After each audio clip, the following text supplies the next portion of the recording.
The School of Pain. Next lesson, groaning our way through life. Romans 8:18. For I consider that the sufferings of this present time are not worthy to be compared with the glory that is to be revealed to us. For the creation waits anxiously, eagerly for the revealing of the sons of God. For the creation was subject to futility, not willingly, but because of him who subjected it, in hope that the creation itself will be set free from its slavery to corruption into the freedom of the glory of the children of God. For we know that the whole creation groans and suffers the pains of childbirth together until now.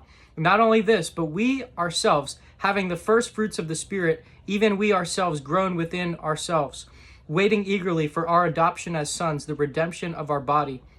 For in hope we have been saved, but hope that is seen is not hope.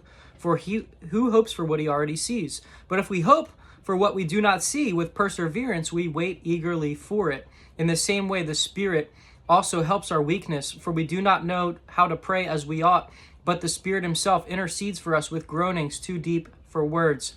And he who searches hearts and minds knows knows what the mind of the Spirit is, because he intercedes for the saints according to the will of God.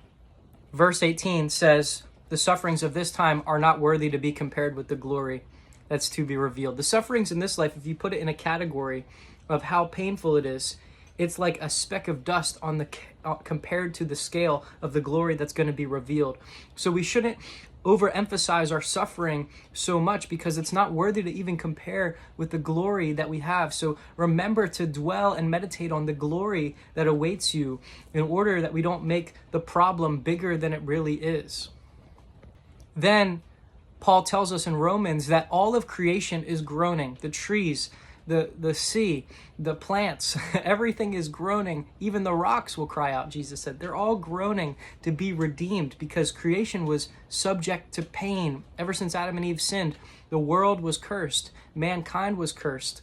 But we have this hope. It even says, we who have the Spirit, we are groaning inwardly, waiting for adoption. The truth is that even the believer, even the person who loves the Lord so much, even the most holy person is groaning. They're still groaning.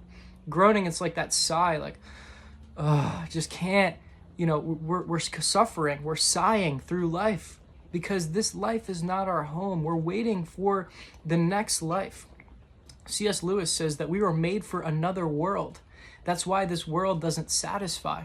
And so we're groaning, awaiting for the redemption of our body. The other part of this passage that I love, it says that sometimes we sigh, we don't even know what to pray. Have you ever gone to prayer and you just can't even seem to get the words out because you're in so much pain?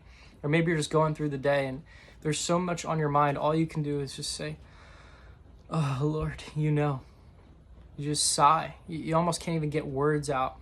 God says when you're in these moments of suffering, when you're in these times where life is so heavy, guess what? The Spirit is praying through you. The Spirit is interceding according to the will of God. Your sighs and groanings are prayers to God.